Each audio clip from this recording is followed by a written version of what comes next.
নমস্কার সবাইকে, welcome to my blog. আর আজকে সোমবার দিনের সকাল, এখন 7টা মতো বেজে গেছে। আর দেখো বেশ আলো আলো বেরিয়ে গেছে চারিদিকটা, মানে রোদ ঝলমলে সকালই বলা যেতে পারে। আর যেহেতু আমাদের দুজনেরই স্কুল আছে, তো সকালে উঠে সমস্ত কিছু করার আগে প্রথমেই 1 কাপ চা। এমনি তো আমি লিকার চাই খাই, কিন্তু আজকে একটু আদা দিয়ে চা, কারণ বেশ ঠান্ডা লেগে গেছে। আর এখন এমনই একটা সিজন যাচ্ছে, না শীতকাল না গ্রীষ্মকাল, মানে দিনের বেলা বেশ গরম আর সকাল সন্ধ্যের দিকে অল্প অল্প ঠান্ডা, যাতে খুব একটা কিছু পড়তেও লাগে না। কিন্তু এই অল্প ঠান্ডাটা যে কতটা মারাত্মক সেটা একবার লেগে গেলেই টের পাওয়া যায়। যেমন এখন আমার অলরেডি গলা ব্যথা শুরু হয়ে গেছে, একটু একটু সর্দিও হচ্ছে, তো যার জন্য একটু আদা চা করে নিয়েছিলাম। আর এই বিষয়ে আমার একটা বিশেষ অভিজ্ঞতা আছে, কারণ জীবনের 2টো বছর যেহেতু আমি ইউরোপে কাটিয়েছি, তাই জন্য জানি ওখানে দেখতাম প্রচণ্ড ঠান্ডা। সবাই সব সময়ের জন্য, কিন্তু যেহেতু ওরা ঠান্ডাতেই অভ্যস্ত, 9 মাস ঠান্ডা থাকে প্রায়, কিন্তু সবসময় প্রচুর সোয়েটারের জামা কাপড় পরে তা কিন্তু নয়।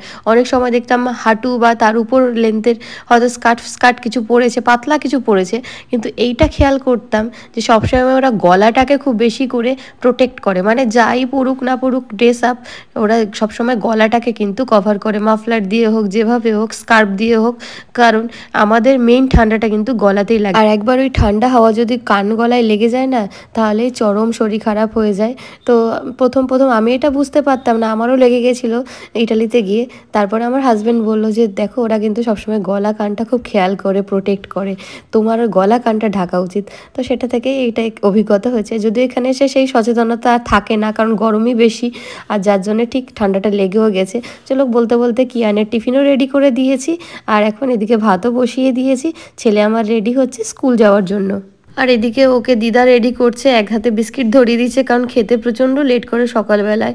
আর এদিকে দিদা ওকে রেডি করছে, ততক্ষণ আমিও চলে গেছিলাম রেডি হতে, না হলে আবার টাইমের মধ্যে বেরোতে পারবো না। তো তারপরে ওকে স্কুল ছেড়ে দিয়ে এসে যে মাছ বের করে নিয়েছিলাম ফ্রিজ থেকে, তো মাছগুলোকে একটু নুন হলুদ মেখে নেব।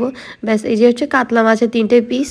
আর সত্যি কথা বলতে বাড়িতে অসুস্থতা থাকলে একদমই ভালো লাগে না। যেমন আমার নিজেরও ঠান্ডা লেগেছে, মায়েরও ঠান্ডা লেগেছে, ছেলেরও কম বেশি ঠান্ডা লেগেছে, যার জন্যে রান্না বা খাওয়া খুব একটা বেশি ভালো লাগছে না। একজন সুস্থ থাকলে সে ঠিক আছে করে, কিন্তু আমি মা দুজনেই কম বেশি অসুস্থ, তারপরও রান্নাবান্না তো করতেই হবে। আর আজকে ভাবলাম মাছের ঝোলটা করবো হচ্ছে যে কচুর গাঁটি বলি আমরা, এটা দিয়ে অনেকে অনেক কিছু বলে, ঘটকচু, গাঁটি কচু, যা হোক এই আর কি, এটা দিয়েই করবো মাছটা। তো এটা দিয়ে করলে কি হবে, খুব বেশি মশলা কিছু দেওয়া লাগবে না, অল্পর মধ্যে হয়ে যাবে।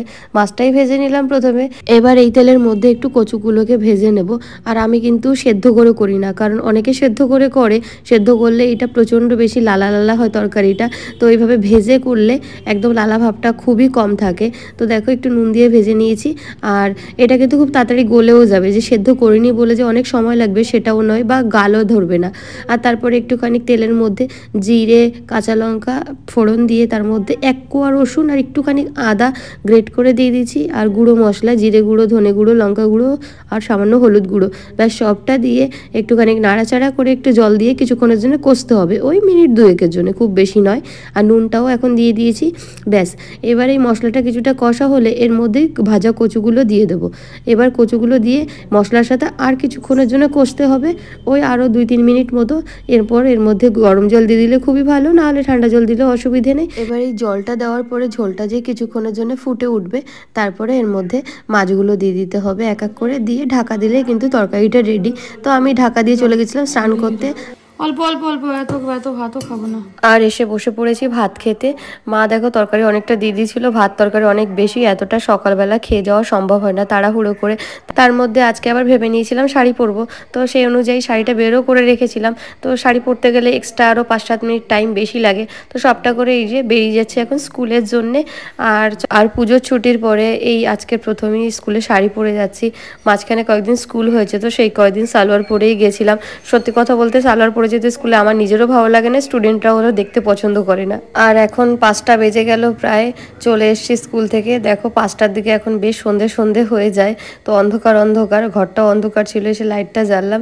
আর সকালবেলা যেমন রেডি হয়ে গেছিলাম, একেবারে বিধ্বস্ত অবস্থা, এখন ফিরেছি আর একটু ফ্রেশ হয়ে এখন বসেছি। আর এই টিফিন করি কৌটোটায় দিদি এই ঠেকুয়াগুলো দিয়ে গেছিলো সকালবেলায়, এগুলো ভালো হচ্ছে, ভাজাও ভালো হচ্ছে।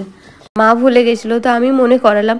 আসলে দিদির বাড়িতে যে ছট পুজো হয়েছিল তখন তো 1 রাউন্ড ঠেকুয়া দিয়েইছে, দিদিকে আবার পরে বানাতে হয়েছিল, তো সেখান থেকেও দিয়েছে। এগুলো হলো স্পেশাল।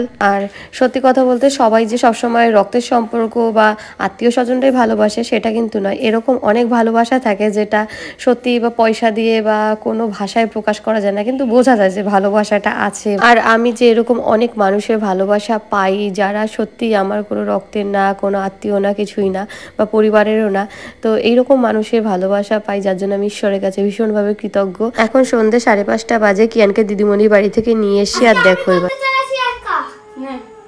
আমি কেটে দিই।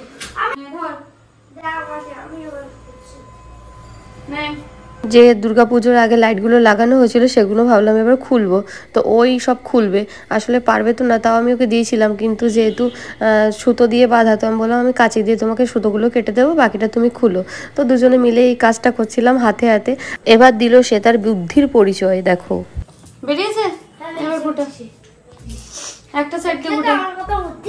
তোমার তো প্রচুর বুদ্ধি, সেটা আমিও জানি। ওটা এবার তারটা যে হাতের মধ্যে গোটাবে, কিন্তু সেটা কিভাবে গোটাবে বুঝতে পারছে না। যতই গোটাচ্ছে ততই ওর হাতই জড়িয়ে যাচ্ছে, কিন্তু সেটা কি করে বের করবে বুঝতে পারছে না। তারপরেও চেষ্টা কিন্তু কমছে না, একবার এই দিক দিয়ে একবার ওই দিক দিয়ে, মানে অনেকবার করে চেষ্টা করে। ছিঁড়ে যাবে ওটা। আর কোথায় গোটাচ্ছিস? পিছন দিক দিয়ে গোটাবো। গোটা। শেষমেশ সে কোনো দিক দিয়ে কিন্তু গোটাতে পারেনি, আমি গুটিয়ে সাহায্য করে দিয়েছি পরে। আর দেখো এখন আমার জন্য আসছে special treat. Thank you, thank you. কি জন্যে, কি জন্যে এত? Thank you, thank you. আর ওর এই যত্ন ভালোবাসে আমি আপ্লুত হয়ে গেলাম। তো চা খেতে খেতেই ব্লগটা শেষ করছি, দেখা হবে পরের ব্লগে।